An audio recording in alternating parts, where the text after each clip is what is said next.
தூத்துக்குடி போய் ரவுண்ட் அடிச்சோம், உங்க ஊரை என்ஜாய் பண்ணோம். சரி, நீங்க சொல்லுங்க உங்க ஊரை பத்தி. தூத்துக்குடினா என்ன? தூத்துக்குடினா உப்பு ஃபேமஸ். நாங்க உப்பளெல்லாம் வச்சிருந்த ஆட்கள் ஒரு காலத்துல. அடேங்கப்பா. ஆமா, இப்ப இல்ல என்னத்த சொல்ல.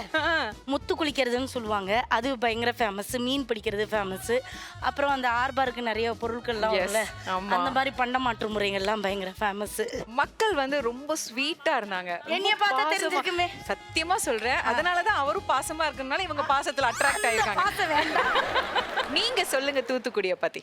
எங்க ஊர் சைடு வந்து வெத்தலை தோட்டம், வாழை தோட்டம், தோட்டம் நிறைய வச்சிருக்கா.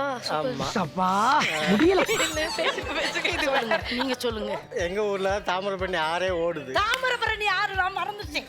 எப்படி நீங்க அதை மறக்கலாம்? அவர் எப்படி அப்படியே பிடிச்சாரு பாருங்க. சரி, ஓகே. நம்ம இப்ப வந்து தூத்துக்குடியில சீ ஃபுட் தான் ஃபேமஸ், கரெக்டா? கண்டிப்பா. சோ நம்ம இங்க ஒரு நல்ல சீ ஃபுட்டை சமைச்சு எங்களுக்கு நீங்க சமைச்சு கொடுத்து நாங்க சமைச்சு நான் கொடுக்குறேங்க பாருங்க. எல்லாத்துக்கும் தெரியல எப்படி சமைப்பேன்னு கோவப்பட்டுக்கிடாதீங்க. நான் சமையல் சொல்லி கொடுக்க வரல, நான் சமைக்கிறது கரெக்டா நீங்க தூத்துக்குடி மக்கள்கிட்ட பாக்குங்க அப்படின்னு சொல்லி சொல்ல வந்திருக்கேன். விடுங்க, தூத்துக்குடி சிங்கம் உங்க கூட இருக்கு, ஹெல்ப் பண்ண போறாரு. இவருதானா? சரி, ஓகே. என்ன சமைச்சு கொடுத்திருக்காரா இல்லையா? எங்க வீட்ல வந்து முக்காவாசி சமையல் என்னம்மா அப்படி எல்லாம் தப்பா நம்ம மனசு வலிக்கிற அன்பான நம்ம மாமாவை கொஞ்சம் கம்ஃபர்ட் பண்ணிக்கலாம்.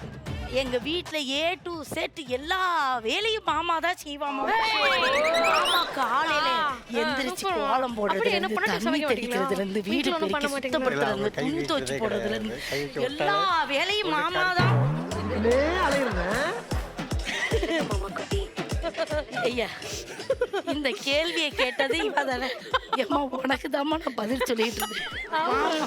இல்ல மாமா மாமா எல்லா வேலையும் செய்வாங்க, ஆனா இந்த வேலையெல்லாம் மாமா செய்ய மாட்டாருன்னு அவங்க நம்பிட்டு இருக்காங்க.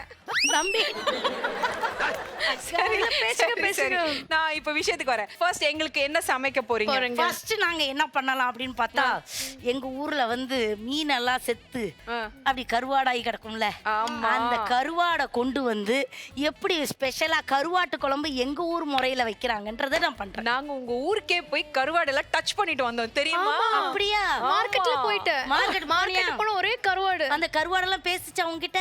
டேஸ்ட்ல ஆனா ஸ்மெல்ல இருந்தது. நல்ல வேளை அது முன்னாடியே செத்துருச்சு. உன்னை பாத்துருச்சுன்னா அப்பவே செத்துருக்கும்.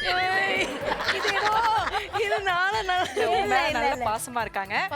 ஓகே, எங்களுக்கு வந்து நல்ல நெத்திலி மீன் கருவாட்டு குழம்பு செஞ்சு கொடுங்க. கண்டிப்பா. சரி, ஓகே. சமையல் உடனே ஆரம்பிக்கிறோம். சோ பேண்ட்ரியில போய் உங்களுக்கு தேவையான, அதாவது நீங்க பண்ண போற டிஷ்க்கு தேவையான பேண்ட்ரினா முதல்ல என்னன்னு சொல்லு. அவன் வேற மாமாவை வேற கூட்டிட்டு போறேங்கிறா. இல்ல ஒண்ணும் பண்ண மாட்டேன். மளிகை சாமான், காய்கறிகள் எல்லாம் அங்க இருக்கு. அதாவது நம்ம ஒரு ஸ்டோர் ரூம் மாதிரின்னு சொல்லு. என்ன வேணும் உங்களுக்கு? என்ன வேணும் உனக்கு? என்ன வேணும் உனக்கு? அது சாதாரண கேளு. என்ன வேணும் உனக்கு? அவருக்கு எல்லாமே என்னென்ன வேணுமோ நான் கொடுத்துக்கிறேன், இப்ப எடுத்துட்டு போ. ஆனா நான் ஒண்ணு சொல்லிட்டேன், நிஜமாவே என்ன பாருங்க அவர் சந்தோஷத்தை.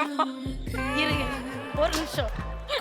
இந்த மூஞ்சில சிரிப்பு இவ்வளவு அழகா வரும்ன்றதே என் வாழ்நாள்ல கல்யாணத்துக்கு அப்புறம் இன்னைக்கு தான் தெரிஞ்சிருக்கு.